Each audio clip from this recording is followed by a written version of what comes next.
تو ان سب کو جاہل علماء نے جہالت میں ڈالا ہوا ہے. سب جاہل علماء ہے مسجد، سب جاہل علماء. جرت کا نام ہے دیوبند والے، عالی مقام ہے دیوبند. السلام علیکم ورحمۃ اللہ وبرکاتہ. محترم بھائیو، بزرگوں، دوستو، مروجہ دعوت و تبلیغ کے بدلتے حالات کو دیکھ کر ایسا لگتا ہے کہ اس جماعت میں علماء سے نفرت دلانے کی تربیت دی جا رہی ہے، بلکہ علماء کو علماء سو کہنا، جاہل کہنا، اکثر بیانات میں اس طرح کی باتیں سننے کو مل رہی ہیں، بلکہ مدارس کے وجود کی سرے سے نفی کی جا رہی ہے. اور اس طرح کے بھی بیانات سننے میں آ رہے ہیں کہ صفہ مدرسہ نہیں تھا، یعنی مدرسے کے وجود سے ہی انکار کیا جا رہا ہے. اور بلکہ زکوٰۃ جو مدارس کو دی جاتی ہے اس پر بھی اعتراض کیا جا رہا ہے. حالانکہ زکوٰۃ کا معاملہ ایسا تھا کہ مدارس کو دی جانے والی زکوٰۃ پر صرف غیر مقلدین کو اعتراض تھا، لیکن اب مروجہ دعوت و تبلیغ میں بھی زکوٰۃ کی رقم جو مدارس کو دی جاتی ہے اس پر اعتراضات کیے جا رہے ہیں. اور اسی طرح ان کی نظر میں جو پیسہ اللہ کی راہ میں لگنا چاہیے تھا وہ پیسہ ایسے ہی بے مصرف مدارس پر خرچ ہو رہا ہے. بلکہ اب تو یوں محسوس ہو رہا ہے کہ واقعی کسی نئے دین کی بنیاد ڈالی جا چکی ہے، جہاں ملت کا روپیہ صرف اجتماعات پر ملنے والے اسفار پر، پنڈالوں پر خرچ ہو، لیکن دین کے دیگر شعبوں پر خرچ نہ ہو.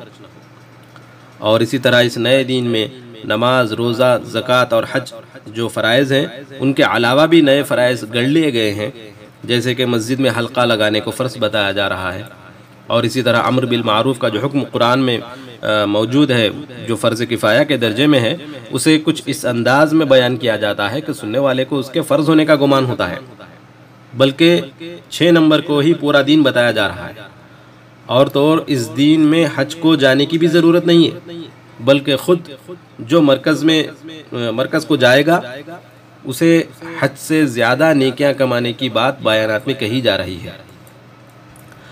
اور یہ بات اگر کسی کو دیکھنا ہو تو تحفہ دعوت و تبلیغ نامی کتاب میں صفحہ نمبر 88 میں دیکھ لیں. چلو بھائی، اب کیا ہے، اب حج کا فریضہ بھی ساقط ہو گیا ہے، اب حج کی رقم بھی دین کے کام میں لگا دے. اب دین کی ساری عبادتیں اور مسلمانوں کی ساری دینی ضروریات ایک ہی جگہ پوری ہوں گی، کیونکہ مدرسے کی بھی ضرورت نہیں ہے، مسجد کی آبادی میں سب کچھ آ جائے گا. نہ علماء کی پکڑ کا خطرہ ہے، نہ فتواؤں کا ڈر ہے، نہ حج کو جانے کی مشقت، نہ مدارس کی ضرورت، نہ زکوٰۃ نکالنے کی فکر.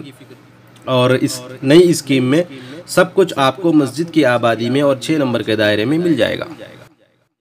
دوسری طرف ہم حضرت مولانا الیاس صاحب رحمۃ اللہ علیہ کے ملفوظات پر جب نظر ڈالتے ہیں تو ہمیں اس میں علماء کی قدر اور صلحاء کی قدر ملتی ہے اور ان سے درخواستیں ملتی ہیں. جیسے کہ حضرت مولانا الیاس صاحب رحمۃ اللہ علیہ کا یہ ملفوظ ہے، آپ فرماتے ہیں کہ علماء سے کہنا ہے کہ ان تبلیغی جماعتوں کی چلت پھرت اور محنت و کوشش سے عوام میں صرف دین کی طلب اور قدر ہی پیدا کی جا سکتی ہے، اور ان کو دین سیکھنے پر آمادہ ہی کیا جا سکتا ہے. یعنی حضرت یہ کہہ رہے ہیں کہ اس ساری چلت پھرت سے صرف اتنا ہوگا کہ عوام میں دین سیکھنے پر عوام آمادہ ہوگی. اب اس کے آگے کی جو بات ہے وہ حضرت یہ فرماتے ہیں کہ آگے دین کی تعلیم و تربیت کا کام علماء اور صلحاء کا ہے. علماء اور صلحاء جسے آج کہا جا رہا ہے، علماء جو ہے علماء سو ہیں یا علماء جاہل ہیں، اور صلحاء کی موجودگی سے دنیا میں گمراہی آئے گی.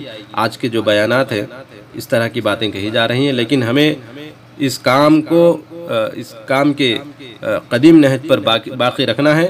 اس کے لیے ہمیں حضرت مولانا الیاس صاحب رحمۃ اللہ علیہ اور دیگر اکابرین کے ملفوظات پر بار بار نظر دوڑانا ہوگا. تو آپ فرماتے ہیں کہ آگے دین کی تعلیم و تربیت کا کام علماء اور صلحاء کی توجہ فرمائی ہی سے ہو سکتا ہے، اس لیے آپ حضرات کی توجہات کی بڑی ضرورت ہے. یہ ملفوظات حضرت مولانا الیاس صاحب رحمۃ اللہ علیہ صفحہ نمبر 212 ملفوظ نمبر 170 میں مل جائے گا. اسی طرح قرآن پاک میں اللہ تبارک و تعالیٰ نے علماء کی شان میں ایک آیت نازل فرمائی کہ انما یخشی اللہ من عبادہ العلماء. تمام معتبر تفاسیر میں اٹھا کر دیکھ لیں، اس کا ترجمہ یہ ملے گا کہ اللہ کے بندوں میں اللہ سے ڈرنے والے علماء ہیں. تو یہ آیت تو علماء کی تعریف میں اللہ تبارک و تعالیٰ نے بیان فرمائی، لیکن حضرت کے بیان میں اس کا ترجمہ کچھ اس طرح ملے گا کہ اس سے علماء کی تعریف نہیں تنقیص لازم آئے گی۔ حضرت ترجمہ کرتے ہیں کہ اس آیت کا ترجمہ یہ کرتے ہیں کہ وہ عالم ہو ہی نہیں سکتا جس کے دل میں اللہ کا خوف نہ ہو۔ حالانکہ لفظی ترجمہ کریں گے تو بھی یہ ترجمہ نہیں اترے گا۔ قرآن نے کہہ رہا ہے عالم نہیں سکتے جن کے دل میں اللہ کا خوف نہ ہو، اسی طرح ہے نا قرآن میں، قرآن اسی طرح ہے نا، انما یخشی اللہ من عبادہ العلماء، کہ وہ عالم ہو ہی نہیں سکتا جس کے دل میں اللہ کی عظمت نہ ہو۔ اللہ تبارک و تعالیٰ سے دعا ہے کہ اس دین کی حفاظت فرمائے اور علماء کی قدر کرنے کی توفیق عطا فرمائے۔ السلام علیکم ورحمۃ اللہ وبرکاتہ۔